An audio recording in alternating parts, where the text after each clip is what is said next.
uh, just about just under 120 people online so far, but we know from experience there'll be a couple more that pop in after as we go along, and that's just fine.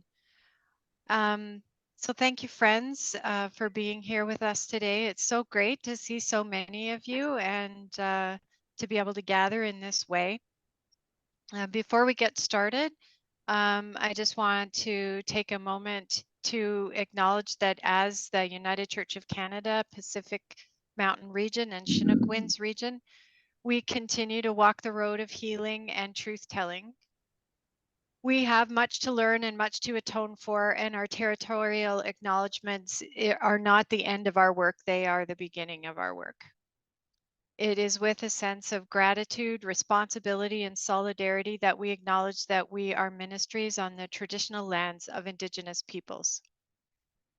We acknowledge the many First Nations, Métis, and Inuit whose footsteps and guardianship have marked these lands for generations and affirm our commitment to the principles and acts of reconciliation. You may want to put your land acknowledgement for the place that you are today into the chat. Today is November 8th, and it is Indigenous Veterans Day. First Nations, Métis, and Inuit in Canada have served in the Canadian military for decades and generations. Indigenous soldiers, sailors, and aviators overcame systemic racism both in uniform and in their post-service lives.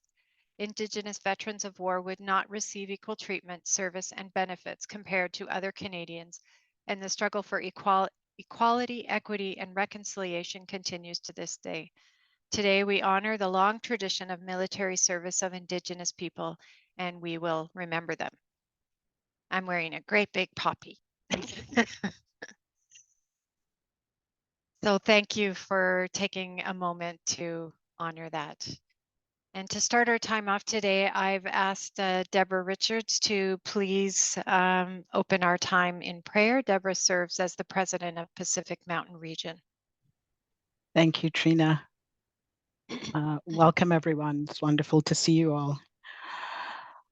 Let us pray. Holy One, we thank you for bringing us together at this time and in this place. We're thankful for this opportunity to be in community with each other, to learn with each other as well. On this Indigenous Veterans Day, we remember, commemorate, and honor with gratitude our Indigenous siblings who have served our country over the years and those who continue to serve today. As we look ahead to the coming days to November the 2nd, November the 11th, Remembrance Day, we remember, commemorate, and honor all veterans who have served our country and continue to serve today. Let us never forget their sacrifice. As we think of those who have served and who continue to serve, I share this prayer of commemoration for the fallen offered by our siblings in the Church of England.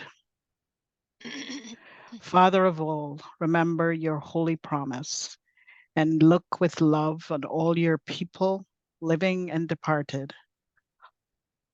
On this day, we especially ask that you would hold forever all who have suffered during war, those who returned scarred by warfare, those who waited anxiously at home, and those who returned wounded and disillusioned, those who mourned, and those communities that were diminished and suffered loss.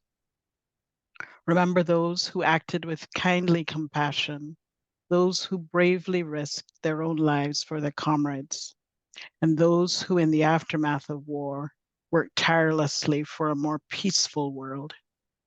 And as you remember them, remember us, O Lord. Grant us peace in our time and a longing for the day when people of every language, race, and nation will be brought into the unity of Christ's kingdom. This we ask in the name of the same Jesus Christ our Lord. Amen. Amen. Thank you, Deborah.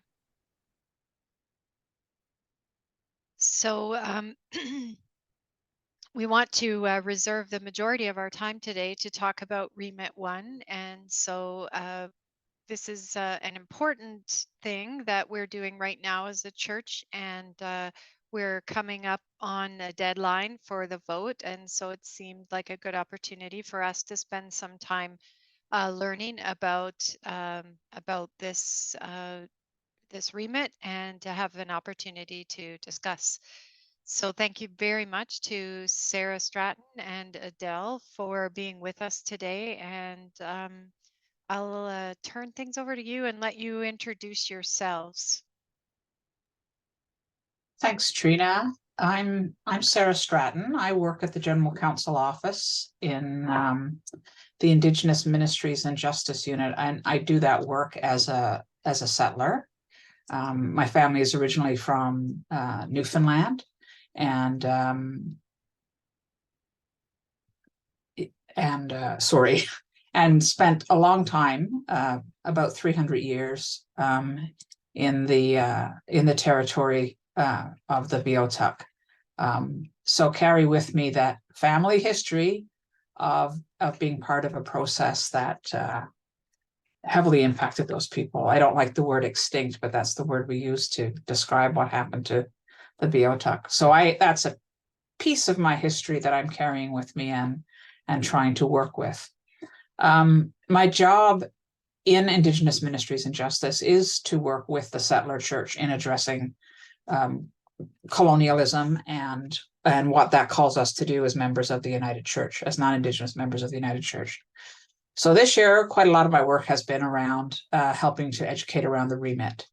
And I do that with my colleague, Adele Halliday, who's the anti-racism and equity lead. She's also here, though she's gonna be a little quiet today because she's had a long day, but she wanted to be here to hear everything. So Adele, did you want to introduce yourself as well? Thanks, Sara, and hello, everyone. My name is Adele Halliday, and as Sara mentioned, I am the Anti-Racism and Equity Lead staff working at the General Counsel office in Toronto. Some of my work this year has involved engagement and offering leadership for shaping some of the work around the remit and background resources. Generally, my work is really around animating and giving life to the church's National Anti-Racism Action Plan in all of its manifestations, and thinking about challenging systemic racism and what that looks like, as well as offering education, engaging with questions of theology, governance questions, and much more. So it's very good to be here, and I will look forward to our time of engagement today. So what we thought we would do is just offer a brief introduction to things, not a detailed presentation of what every word of the remit means, because we wanted to leave most of the time open for you to ask questions, and we didn't want to prejudge what your questions would be. We have a sense of some of what we're being asked elsewhere and across the country, but we wanted you to help shape this with your questions. But I think a few grounding comments might be good, just to make sure everyone's on the same page. So as many, if not all of you know, a remit is a mechanism that the United Church must use whenever there's a change to its basis of union. And when the National Indigenous Council put forward its proposal, NIC01, to the General Council in the summer of 2022, outlining its vision for what a self-determining Indigenous church would look like, it included changes that do actually change the basis of union. So therefore, when the General Secretary looked at it, he realized, oh, there's going to need to be a remit for this because it's changing the way this part of the church relates to the rest of the church. And if they want to do any other changes as they mature in their process, mature is not the right word, as they develop their process further, we don't want them to have to keep coming back to us every time and make a new proposal and make a new proposal. So he proposed what's called a preemptive remit, or what we have named a preemptive remit, which says basically this change that's being laid out in this proposal now, that the church will be self-determining in its own decision-making or autonomous in its own decision-making. We propose that go ahead, and that we remove any other requirement for remits to any other changes that they may make as they determine their own structure. And the idea behind this was that was well, it was a response, really. It was the first step in a response to what the Indigenous Church was putting forward. And what the Indigenous Church was putting forward, or I should say the Indigenous Council was putting forward in its proposal, was not a separation or a division, but it was a new step in a long relationship. And if you read the actual proposal, NIC-01, you will see how long that relationship is, dates back to the 1800s. And you will see how it has been changing from a relationship of mission to one of equity and partnership. And that this next step is really confirming the move from mission to partnership, from dependence to equal partners. So that is the proposal. So when looking at this, the General Secretary's response was, well, how do we enable that the best way that we can as a colonial structure? How do we begin to take down some of the structures that are in our path? And what would we base our decision on to do that? And the answer was you take away this need to constantly come back every time there's a structural change. You take away the need for a remit. So you have basically a remit to get rid of remits. And his rationale for that was based in a number of important principles and commitments of the church, including our commitment to the UN Declaration of the Rights on Indigenous People, a commitment we made in 2016 as part of our commitment to truth and reconciliation. It's part of the church's honoring of the calls to the church, the framework document of the Indigenous Church outlining what it envisioned itself to be. It's part of our commitment to being an intercultural denomination and opposing discrimination and being anti-racist. So all of those commitments are really bundled up in the remit. So it's an attempt to, we like to use the word decolonize. I think decolonization is really hard for an institution as large and as embedded in colonialism as the church is, but it is an attempt to begin to try and decolonize our relationships. And I think relationship is what's a really key word, because if you go back to the actual vision put forward in NIC-01, what you see is a vision of relationship that is like the relationship laid out in the Two-Row Wampum Treaty. The Two-Row Wampum Treaty, which is a treaty from Eastern Canada, talks about two peoples in two different boats going down the same river at the same time. They're going down the river together, but they each know that they're in their own boat, and they deal with things.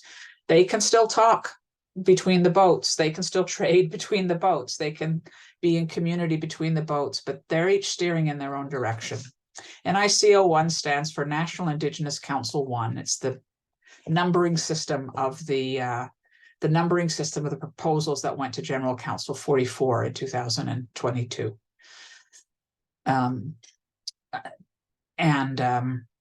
There was a question in the chat about, can we see the wording on that? And Adele is giving you a link where you can go to find all of the documents that relate to the remit.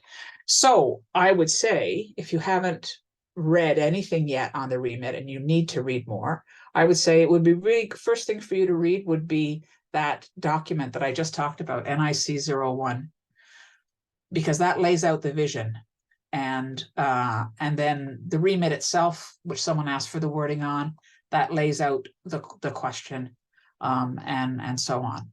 So that's a very high level overview in which I really wanted to emphasize for you the importance of ongoing step in a relationship that is over 150 years old, and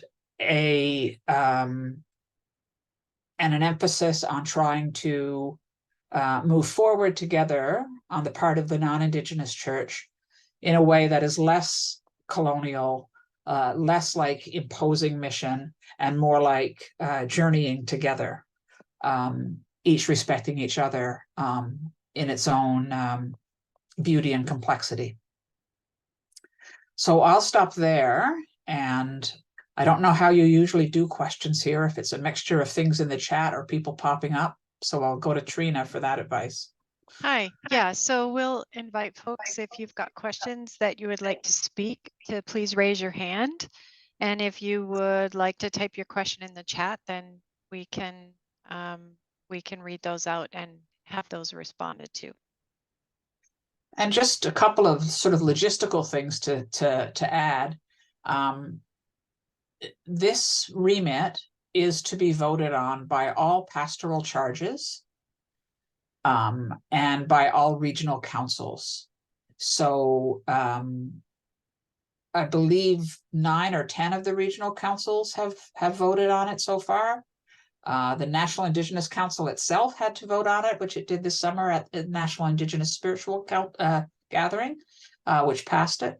And then we don't have a lot of pastoral charges voting yet. Numbers are a bit low. And it's really important that they do that, because for any pastoral charge or any regional council that doesn't vote, it's considered a no. So there's no such thing as an abstention that doesn't count in the remit process. You have to vote yes or no, and if you don't vote no, if you don't vote yes, then by omission you are voting no. So it's really important for you to know that, and that these votes are due March 31st, 2024. Valerie Nielsen. Thank you. Just by way of comment, I wanted to say thank you for the study package that came out, for the video that you and Adele provided, and this opportunity as well. It sort of feels like there's no excuse not to be informed. So thank you for that. And my first question was just going to be around how much participation you've seen from the communities of faith, and I didn't even know if there's an opportunity to send really specific messages out to those who have not submitted their votes. But my main question was around wanting to know, is there any opposition from current Indigenous churches? Like, I mean, are we to assume that folks involved in Indigenous ministries are all on board? Or can you comment on that? Thank you again. Thank you. First of all, thanks for your comments on the materials. I believe we're just under 200 communities that we've heard from. In terms of the vote, Adele? Yes. Latest count is just over 200. It's increased slightly, but it's about just over 10% of communities of faith. So yes, so it's lower than it's relatively low. And you know, part of this is timing, right? It came out around Easter time last year, and then summer soon follows, and then people are busy getting church back up in September, and then it's Christmas. So we're kind of having to hope and pray for a lot in the January period, I think. Sorry, Sarah, can I just respond to the question around calling or getting in touch? The answer is yes. We from the General Council office can provide regular updates around who has voted and who has not voted. And so if I know some regional councils are putting together a team of people who are then calling people who haven't voted yet and encouraging them to submit their votes by the deadline. So that's an excellent strategy, kind of get out the vote process to encourage people who vote. So we're happy to offer that information if who hasn't voted yet, if there are teams of people who would like to offer that encouragement. And the region will be working on that in the new year as well. I'm just curious though, like how many of you, are sort of have it in your plan to do this in the new year? Like it's not that, it's just that you it's on your radar, you just haven't got to it yet. Is that the majority of you? I'm seeing hands up and waving. Yeah. Yeah. That's kind of what I was Well, thinking you'll was be all going fired on. up after this. You'll be all fired up after this and go out. But I wanted to get back to Valerie's last part of her question, which was around opinions in the Indigenous church. So like any group of people, no one is going to feel the same. Not everyone is going to feel the same way. There are people who are not sure that this is what they want. However, it was very clear at the National Indigenous Spiritual Council that grouping, which would be the sort of the equivalent of a regional meeting, that grouping very much wanted this to go forward. It was a huge vote in favor, almost inconsequential in terms of the number of negative votes. So, but I think we have to respect when people are not sure that it's the right thing, or even if they think it's not the right thing, like it's up to them to make that decision and for us to honor it, and to be aware that if there are folks, even if there are communities of faith that to say they don't want this, it's not what they thought, then we have to work, I think, as non-Indigenous church to say, well, what do we need to do to still have a good relationship, the right relationship?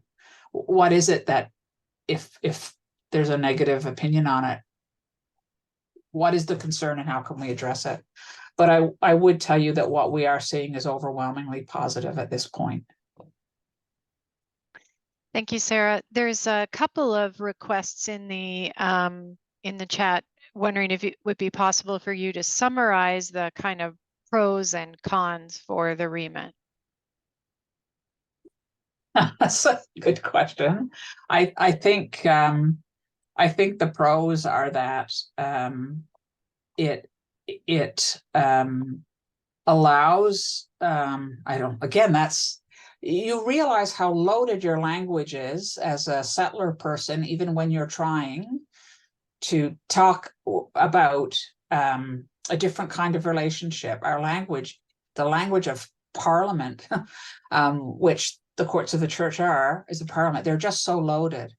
I think that what the remit does is truly opens the door to self-determination, self-expression around how decisions are made, around spiritual practice. And I think that those are benefits for both parts of the church. I think if the Indigenous church becomes a clearly equal partner, if the Indigenous Council becomes a clearly equal partner to the General Council, which it is not at this point, that sends a message of shared leadership and equity that we don't have at that point. I think the thing that makes me feel most strongly about this, and we hope to have a video that will have some of this footage for you at some point, a young man in the church, the Indigenous church, his name is William. You might get invaded by my cat in a minute, in which case I'm very sorry, but there's no doors on my study. William spoke about what this means, and he said, we're living in history. History just isn't the past. History is where we stand, and that will take us to where we're going. And this is different for Indigenous people. This is a moment for Indigenous people when they get to let go of the hand of the adult that is the non-Indigenous church. We've always had to hold their hand, he said. And we're letting go of that hand and saying, we can make our own decision. And that's supposed to be what reconciliation, one of the things that reconciliation is about. And how could you not want, especially given the history that we have between ourselves as non-Indigenous people and Indigenous people, how could you not want a relationship that is one of maturity and strength? So I think, I don't think there's a negative side to it. I don't think there's a con to it. I think it has the opportunity to shape us differently. And we're being asked to look at a lot of things differently in the United Church of Canada these days for a lot of different reasons, because of decline, because of financial issues. This is a positive. This is us living into what we say we want to be. Dave Moore. Hi, Sarah. Hi, Dave. Thanks for being here. Just two questions. The first is about, as you've seen this walked through regions and different congregations are hearing back about pitfalls in the conversation, places, unhelpful places people get stuck possibly, because we're just wrestling with a plan for how to educate and kind of explain this and have a healthy conversation with the congregation. The council will make the decision, but they want to inform the congregation and hear back, not quite like a democracy, but anyway, like a conversation, so the council knows it's living out the will of the congregation. So pitfalls, traps, unhelpful, sticky points in a conversations, and what can we do to nurture the soil of good conversation there? And the second question would be models from other denominations for what is being proposed. Are there other denominations, I'm thinking of maybe one, that have a separate but not detached Aboriginal or Indigenous church as its own governance structure? So those are both excellent questions. And Adele and I deal with pitfalls every single day. We are the people behind the email remits@unitedchurch.ca. And I would say that the biggest pitfall or the biggest place where people can get stuck is fear. And fear comes in a lot of different shapes. There's fear about money. There's fear about some perception of loss, whether that's loss of relationship or loss of control. Then loss of control, that kind of leads you to racism. Are we sure they're able to do this? Don't they, don't we need some oversight? So people get into those places very, very easily, and they're not bad people. Some of them might not be the greatest people in the world, but I don't think those questions are being asked because they're terrible people. I think they are genuinely afraid of certain things, and you have to help them work through that fear. So on the relationship piece, we constantly ask people to go back and look at the NIC 01 proposal. And, even just today, I wrote to a minister from British Columbia who asked me that question. And I said, go back and read this, and especially read the part about the two-row wampum treaty, and read about the length of time of the relationship and what they're asking for in terms of change of relationship, and what they're envisioning in how we walk through that or journey through that together, because that's all embedded in that document. So that's one. The relationship question, relationship answer, I think, answers a lot of those fearful questions. There's also a reality that people have to be faced with, which is, if we are really meaning what we said in 2016 when we committed to the UN Declaration on the Rights of Indigenous Peoples, then there is some control we have to give up. Because that's what happens. That's what happens when you when you meet as equals and as two different groups of self-determining people, you recognize the right of the other, and that can be hard for some people, but it also can make for a completely different relationship if you do that. The financial one, that requires some education. Where is this coming from? How is this going to be funded is the big question. How is this new structure going to be funded? And so we explain as clearly as we can, it's not actually a new structure. The Indigenous church has existed for a long time and has it's evolved over time, but there has been a structure that has been funded for at least 40 years in the United Church that can be an identified Indigenous church. So there were Indigenous communities of faith that received funding from mission and service. There were Indigenous governance structures which emerged, like All Native Circle Conference, BC Native Ministries Council, Ontario Quebec Council. These were funded. There is a unit. It started off, it was called the Aboriginal Desk. That was the first name of it in the 1980s, one person. And now it's the Indigenous Ministries and Justice Unit, which is about 11. So those things all exist and have existed for a long time and are paid through the General Council budget and through mission and service. So giving people that information, I hope, will help you out of those pitfalls. But those are certainly three big ones. And I think it's important to name that some of the response does come out of racist understandings. If we are approaching this as an anti-racist church, there's a church that wants to be anti-racist. And so when we come up against it, we have to acknowledge that it's there. For sure. Thanks, Sarah. There's another question in the chat, and the question is, will this cause the two streams of church to be more apart and make reconciliation more difficult? I don't think it will if both parts of the church continue to work together, and that is the intention, that we continue to work together, but we understand that there is not one church as a whole which has all the answer. And it's important, I think. One thing I've learned in working at I've been at the United Church now just over 8 years, working in this portfolio, and previous to that, I worked for 17 years at Kairos, where I worked a lot on reconciliation and Indigenous justice issues. And there is a difference in approach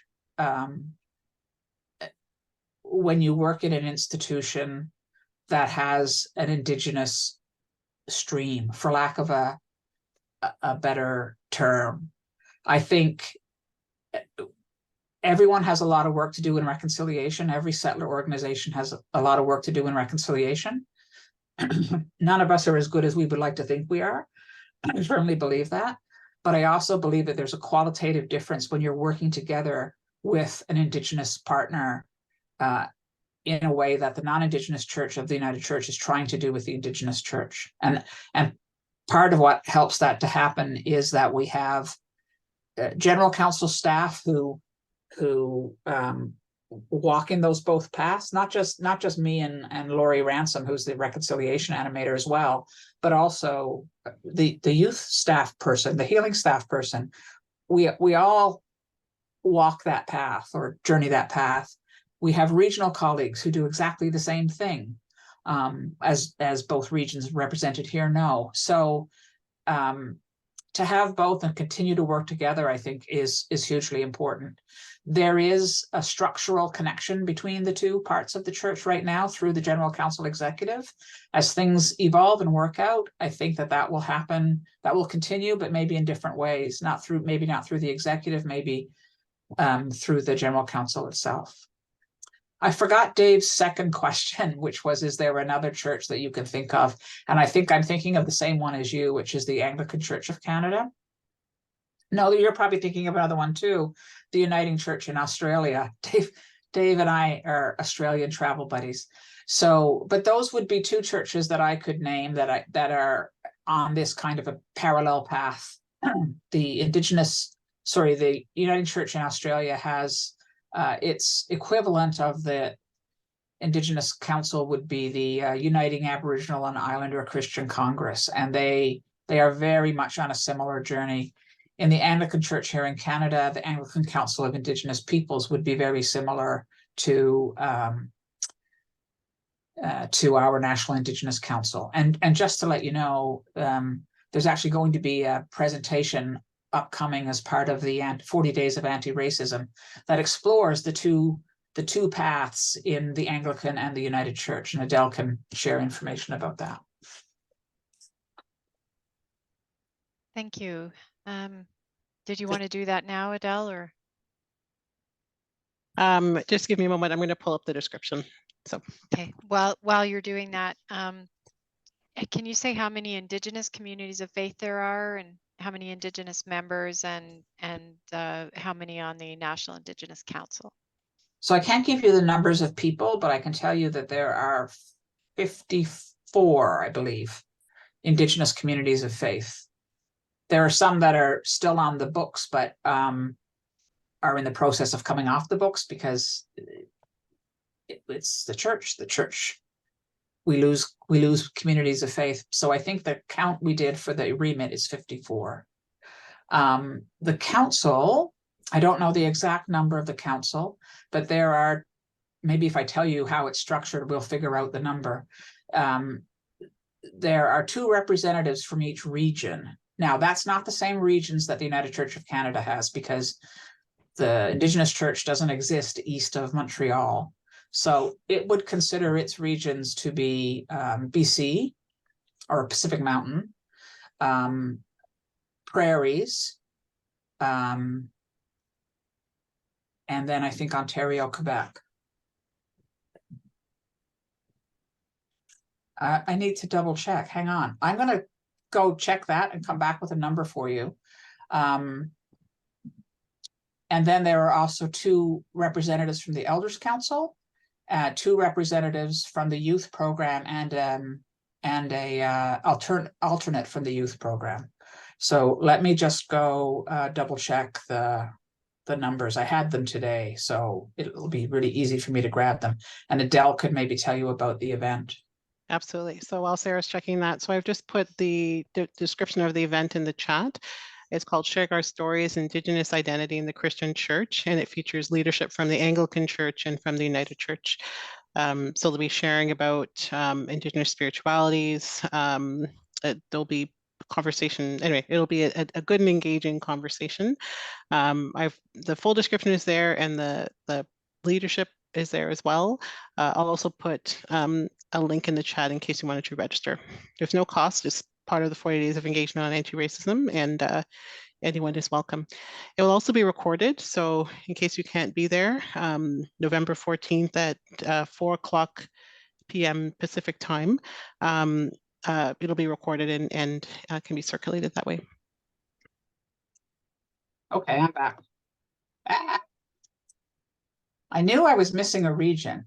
So the regions are Pacific Mountain, Prairies, Keewatin, which is northern Manitoba, northern Ontario, Ontario, Quebec, and then there's urban Indigenous communities of faith, and then youth program and elders. So that's 1, 2, 3, 4, 5. So that's 7 groupings. So you're looking at 14 members plus 2 alternates, 1 for the youth and 1 for the elders. So it's a fairly substantial, it's about the same size as the General Council Executive. Thank you. So there's a question around having 2 separate churches. What will that look like on the ground? Will you, it's worded as, will you pick which boat to get into? So I guess there's a question around whether Indigenous ministries can choose to remain part of the regional councils, or they're automatically moved into the Indigenous church. So the principle of dual belonging is a principle that was named in the calls to the church. And that meant that Indigenous communities of faith made their choice to belong in one or both councils. They're still all affiliated with regional councils. Our hope is that they'll remain affiliated with regional councils and with the National Indigenous Council. So it's a both and. And if a congregation hasn't received the information package, where would they obtain the information to facilitate their voting process? Adele has already put that in the chat. I'll put it back in the chat. Yeah. So that link has both the background information as well as the voting cards. So it's all there. I'll put it back in. And wondering if you can comment on the status of the Indigenous Church as it exists now. How are the Indigenous churches doing, and how are they with respect to having ministers or not having ministers? Well, I don't work that closely with the Indigenous Church in pastoral relations. So I couldn't give you a fair assessment of how many of those pastoral charges are missing ministers or not. Murray Pruden had wanted to be here with us today, but he's on a train to Toronto, and he would have had more access to those numbers. I would say, again, there was a healthy participation of congregations at the National Indigenous Spiritual Gathering, which is kind of a barometer that we use. When we went through, because we wanted to have an accurate number of how many Indigenous congregations were out there who would be likely to vote on the remit, we went through the list of congregations that are on the books and said, how many of these are still really, really active? Because this is not about necessarily removing a congregation, but we can, if someone is inactive, we can mark them as inactive for the purpose of the remit. So we worked with the Indigenous ministries staff who are most directly involved with the congregations, and came up with a number of, I mentioned to you, of 54. So that was about 8 that were inactive. Now, some of those have lay leadership, some of them have paid and accountable ministry, but I don't have that breakdown for you. There is still a healthy Indigenous theology program at Sandy Soto and at the Indigenous Ministries Consortium at Vancouver School of Theology. And there are still non-Indigenous folks who want to work in Indigenous communities, and so who are undergoing cultural competency to be able to do that well. I know that's not, I appreciate that's not the exact question, the answer that the questioner was looking for, but it's what I can give you right now. Thanks. Peachland, Ian. Hello, Ian. I just sent you an email. Did you? I did. Well, it probably answered my question. As I was writing it, I thought, I wonder if Ian is going to be on the call. Well, thank you. And I haven't got to it yet, but this is very exciting times. I think work that reconciliation really requires us to do. And so to be very supportive of that, we're going to discuss this very shortly through our board and the community of faith. So this is a great opportunity, and you've answered a couple of my questions, I think, already, but I will check your email. One thing that, when I hear the word autonomous, I'm hearing that the Indigenous ministries will be one completely separate church within the United Church. It sounds like the only tie for them administratively will be funding pieces which you haven't, as you said, we don't really know how all that's going to work out. I know I'm going to get that question from folks when I bring this forward. So is that does the Indigenous Church, they're happy with? It sounds like they must be, that this is a positive autonomy, but they understand that there's going to have to be some linkages in the funding pieces. how is that going to be discussed and worked out with our general counsel and folk there? Or is that just a over time, see how that works, I guess? So structurally, you know I said there's a change to the structure of the church. There's the change to the structure of the church is the power of decision making, that Right. A decision by the Indigenous Council, if this passes, no longer has to come to General Council or the General Council Executive or the Remit process. So those are decisions about the structure of the Indigenous church. Anything that impacts the church as a whole, you know, if there were broad theological questions that emerged, or questions around a statement of faith or the language of baptism or that type of thing, that's a different question. Then there still has to be a conversation, because we will still be two parts of the same church. Okay. But the Indigenous church will have the ability to self-determine decisions about its own structure moving forward. So that's what the autonomy deals with. And I understand that that's confusing for people. But again, and I said this in my email to you, it goes back to the question of relationship and the question of the image of the two boats going down the river. Right. And if you read that document, NIC 01, it is all about conversation. Right. And this is what we've been telling people as well. You know, funding continues because this church, this part of the church continues to be part of the church. We all know that things are going to change for the United Church of Canada, and there are going to have to be many conversations about many things. But we will get to them, and the Indigenous church will be part of those conversations. So on the line, one of the questions in the chat follows on to this a little bit in saying, what happens when in good faith the two boats take a different paths and the river splits? Is there provision for the United Church to go its own separate way? Another way perhaps of asking if there is a bottom line for the United Church. So that has not, I will say that has not been discussed to my knowledge. That's not at my pay grade. And Treena, it's probably not even at yours.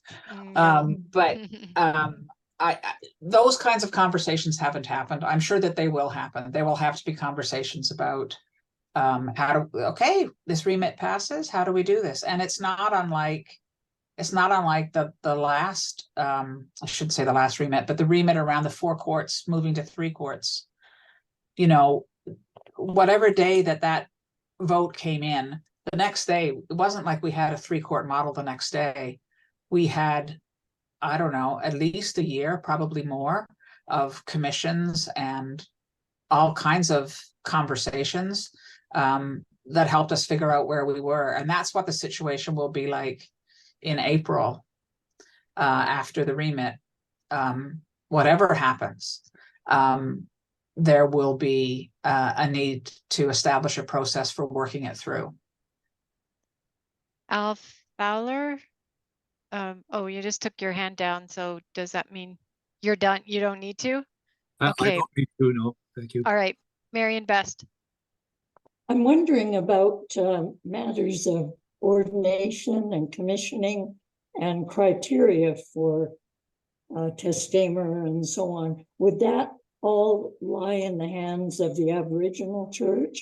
And if so, would those ordained in the Aboriginal Church also be eligible for positions in the non-Aboriginal Church? You know, I assume that anyone who's ordained in the United Church of Canada could serve in either of these 2 systems or streams. There certainly is a testamer, a specific testamer for Indigenous ministry that everyone who wants to engage in Indigenous ministry has to fulfill. But right now, things like training, ordination, testamer for the Indigenous Church are overseen through the Indigenous Office of Vocation, which is within the Office of Vocation. We always talked about, you know how you have catchphrases for things. We'd be going around talking about the office within the office in at our workplace. And finally, at one point I said, you know, if anyone comes in here and asks what we're talking about, they're not going to have a clue. The office within the office. What are you talking about? But there is an Indigenous Office of Vocation. There's an Indigenous Board of Vocation that are all part of the Office of Vocation. And so they work hand in glove. And there's an Indigenous Minister of Vocation. And all of that works hand in glove and has been since 2019, I believe. So that will continue. Okay, thank you. Yeah. Sharon, you took your hand down. I'm assuming that's because your question got answered in the chat. If it didn't, just put your hand back up. And so you talked about 54 Indigenous congregations. How many non-Indigenous congregations will be voting on this remit? What is the whole number we have? Something like 2,400? Adele, do you know the exact number? That seems about the right area. Yeah. So it's kind of really outweighed, isn't it? Yeah, indeed. There was a bit of a question further back about the different categories of remits. So not specifically about remit 1, but just to help people understand about who votes on which remits and so on. So do you want to speak to that? Well, I know that this is a category 3, and that's all pastoral charges and all regional councils. I know that the rest is laid out on, I think I don't know the page numbers of the manual right now, but yeah, so it's something like category 1 is just regions. It used to be, yes. yeah, and then category 2. This is the biggest category. Yeah, because it's considered denominational shaping, which exactly what determines what category a remit is on is how big of a change it is. So the ones that are considered denominational shaping get categorized as category 3, and then they require the wider body to vote in on that. And to confirm, it is the councillor boards that need to vote, not the whole congregation. That's come up in the chat here a couple of times. Yeah. Okay, any other questions? And if I missed your question in the chat, just repost it.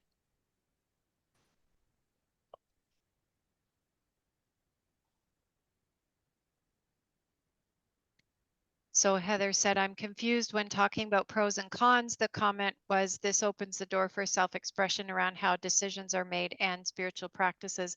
But then in the answer to the autonomy question, it sounded like the new Indigenous Council would only have structural autonomy, but not able to make changes to spiritual practice, such as communion or baptism.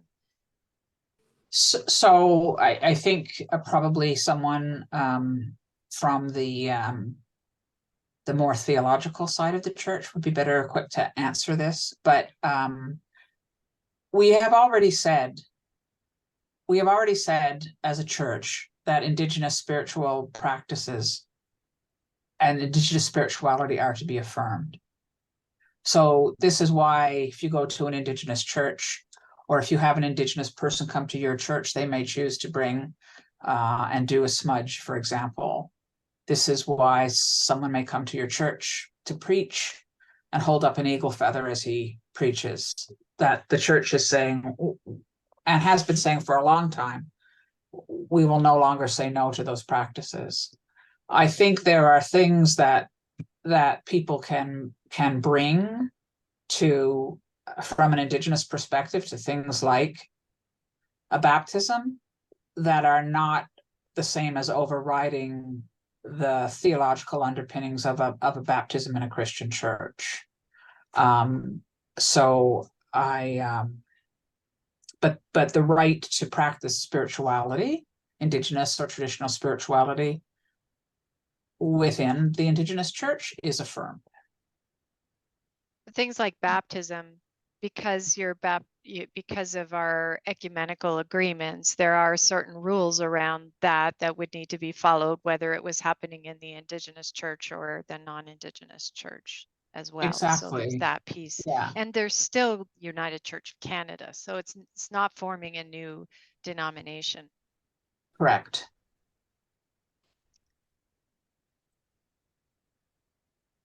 Is the basis of union actually an act of federal parliament? Well, the formation of the church was an act of parliament, so we had to go back to parliament when we changed our structure for the when we ended presbyteries and became regions.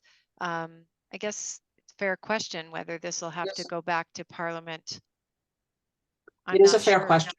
It's one that I've been wondering about as well, and I don't have an answer to that. Is it? But again, Is it? That's going to it- be something. Sorry. I was to say, is it not the case that in that when the changes were made by Parliament this last time, with that was some language that allowed us to further change the basis of union without having to go back to Parliament every time? That sounds familiar. Yeah, we don't That have sounds- to go back to Parliament every time we change the basis of union, for sure. But it is possible that we may have to for a structural change, and whether they knew this was coming and put language in to make it possible or not, I'm not 100% sure. But if we do need to do that, we will do that. And just like we did when we did this last restructuring.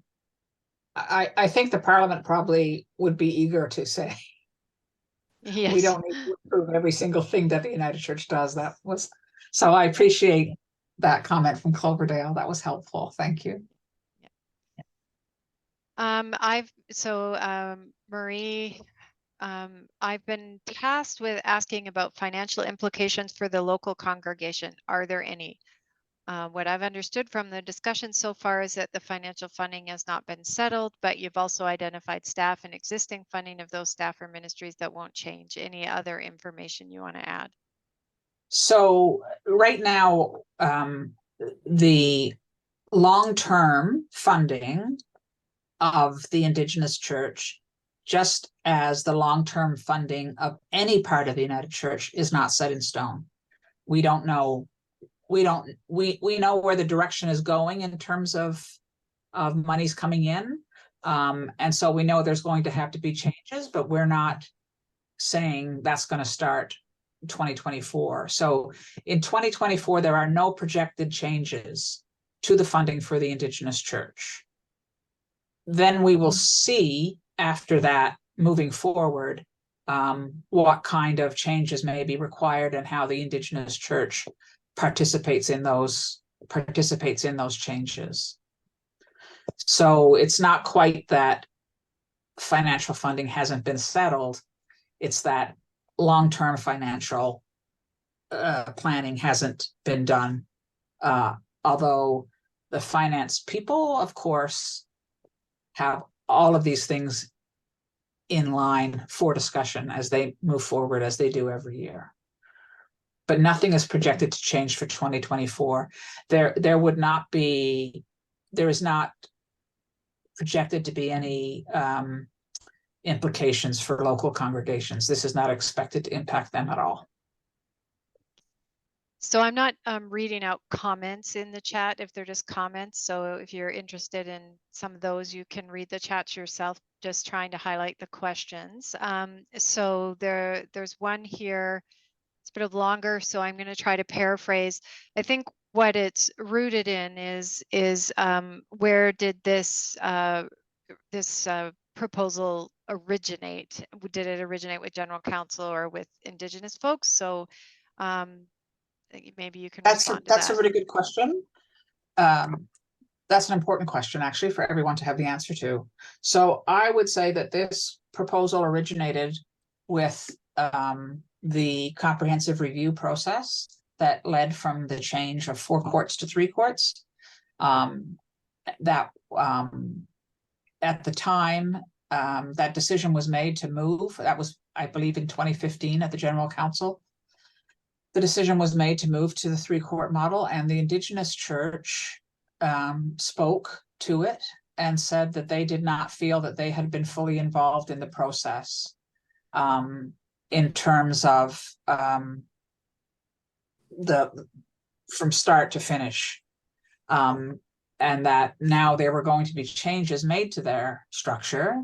You know, they had in the case of Pacific Mountain, for example, there was a relationship with former BC Yukon Conference that was going to be changed because BC Yukon Conference was dissolving.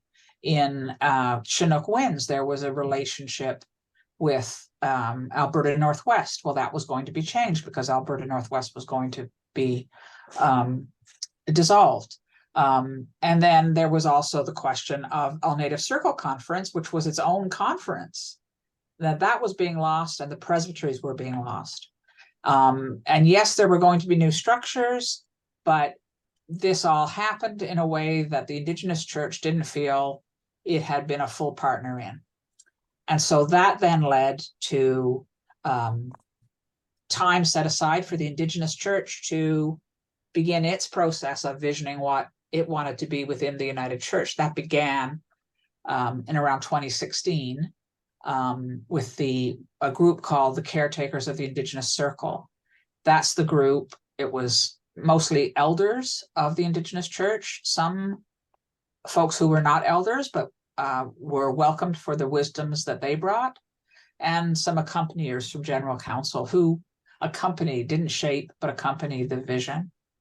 That led to the calls to the church. The calls to the church kind of reshaped the way much of the work was being done and gave the initial National Indigenous Council, the one that just finished its term this year, gave them the power to say, I was just going to say the remit, but that's different use of the word remit, don't want to use it, gave them the authority to say, what do we want to be and how do we want to get there? And so it was that council, that group, the National Indigenous Council, that developed the proposal NIC 01 that went to General Council 44. So at every step of the way, it came through an Indigenous process, and there were Indigenous communities of faith involved in various levels of consultation through that process that helped shape things. Sharon.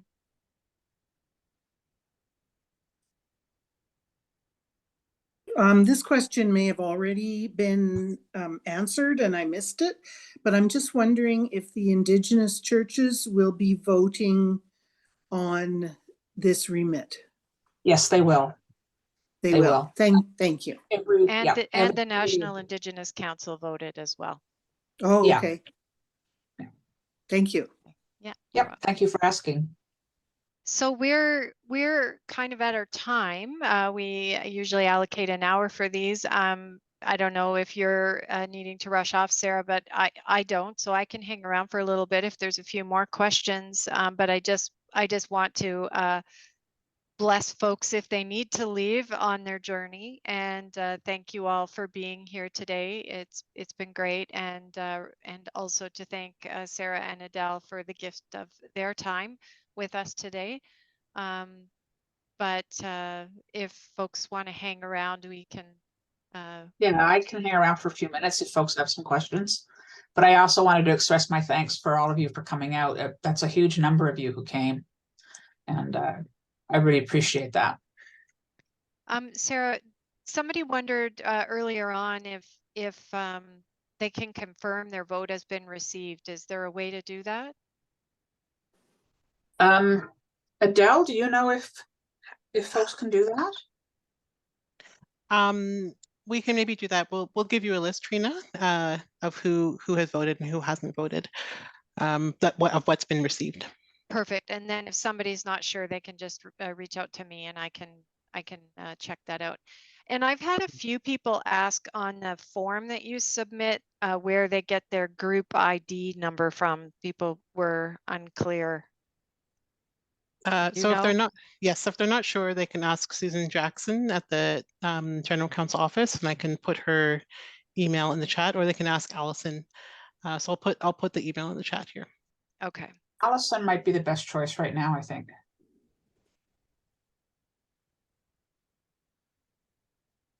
Good. Are there any other questions?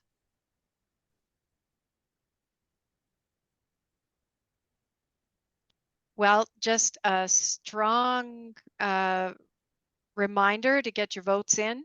And if you have any questions or concerns, you can reach out to me or to their folks.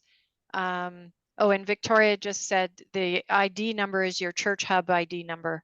So if folks are looking for that, that's what it would be. Thanks, Victoria. And if you have any other questions, you can reach me and Adele at Remits, REMITS, at united-church.ca. And the staff can come and speak to your board if needed too. So if you've got questions, I don't know how much you're doing that, Sarah, but the regional staff are willing to speak to communities of faith.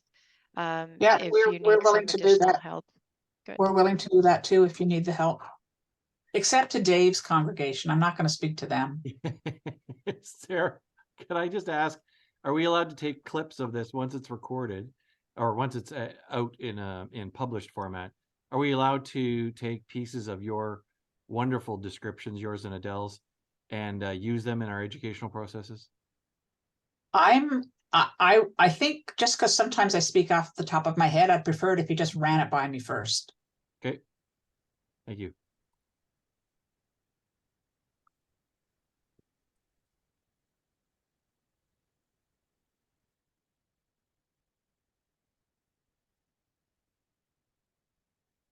There are videos too on the site that have been put out that explain it quite well. We showed them at the regional meetings, and those are available on the national website, and you can share those with your communities of faith as well.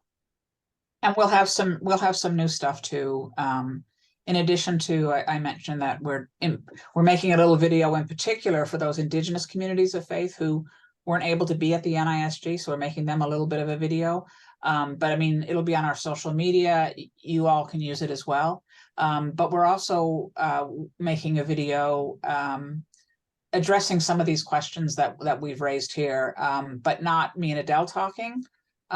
Some actual church members talking it through and sort of in the hope that that will help other people understand it, because sometimes it's great to hear from staff and sometimes it's a bit too much to hear from staff. So Dave, is that another question, or you haven't put your hand down?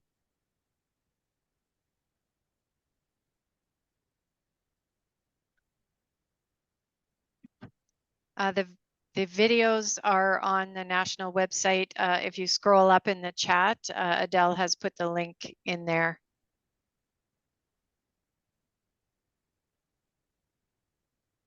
But if you put Remit 1 in the search engine of the national website, you'll find all this stuff. yeah. There's the direct link to the video.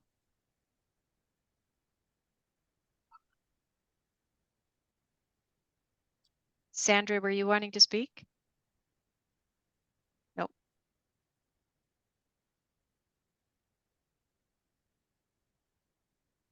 Mary says the remit could turn into a Brexit without good information.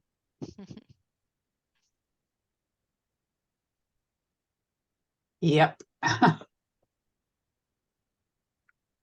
Says the person who lost her European Union passport because of Brexit.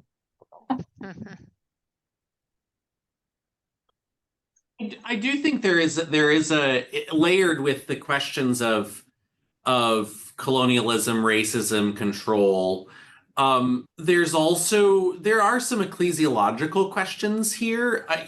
I'm for those of you who don't know me, I'm ordained in the UCC in the States, where we speak of our polity there as covenantal, and we speak of each setting of the church speaking to but not for the other settings of the church, where we're having these sort of mutually accompanying boats all in the same stream together, makes a lot of natural sense with the way that they conceive of their polity.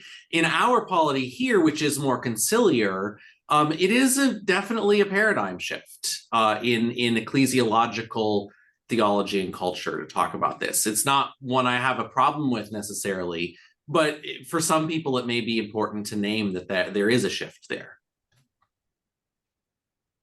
A question in the chat.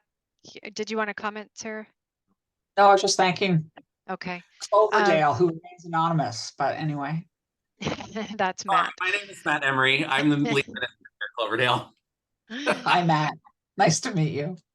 Can this be done without creating a completely autonomous body? That's an outstanding question in the chat. So it's not a completely autonomous body. It's an autonomous decision-making body for issues affecting the Indigenous church. And that's hard. I understand that that's hard. And I'm not sure. Sometimes you only see, you work and work and work at a document or an idea, and you're never going to see all the problems of understanding sometimes until they hit you. So that's why we're working hard to try and explain that. And that's why we're re-emphasizing the relationship piece and making sure that we ask folks to read the proposal to General Council 44. Another question, has there been discussion on how church building spaces could be shared? For example, sharing sanctuary space on Sundays, office space, staff resources, etc. So I think that happens in some urban contexts, but most of the Indigenous communities of faith are not in urban contexts. Most of them are in on reserve or in reserve communities or more remote communities. So that becomes that's not the most viable question. There is some, but like there is some interesting stuff happening in urban centers around that. Like, for example, up in St. Albert, there is a church that I don't think there's an active congregation in it right now, but the Central Alberta Spiritual Society, which is a urban Native ministry, is using that church in collaboration with Northern Spirit. So stuff like that is happening for sure, where it can. Yeah. Claire. Yes, I grew up in New Zealand in the Presbyterian Church, and there was the Presbyterian Church of Aotearoa, Aotearoa being the Maori name for New Zealand. And I do remember there was a moderator, a Maori moderator, and I'm wondering if that is going to happen with the United Church in Canada. I don't think that's known. I don't think that's known. I think it's a good question, but I don't think it's known. Okay. Yeah, I've heard different answers to that question, so I think it's correct. It's still an open question. Thank you. Thank you. And that would be another example, Dave, of churches that have these self-determining Indigenous bodies with them. Churches in New Zealand as well, not just the Presbyterian Church, but the Anglican Church in New Zealand.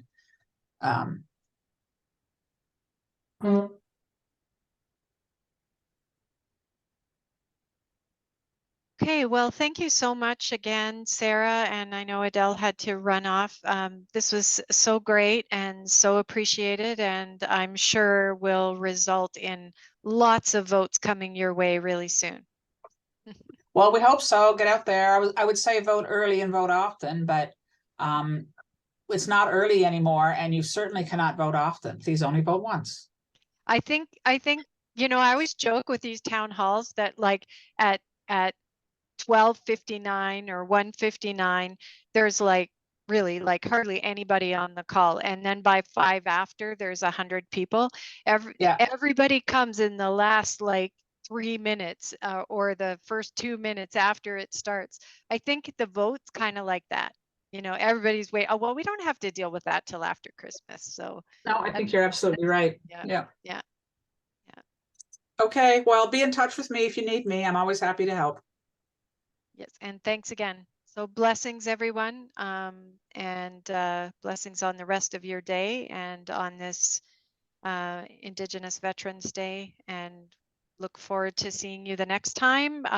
We've got later this month stewardship town halls in both regions, the 21st and 22nd of November. And so you're invited to participate in those later on, and that will hopefully set you on a good path for Advent fundraising. So blessings, everyone. Bye-bye. Thank you.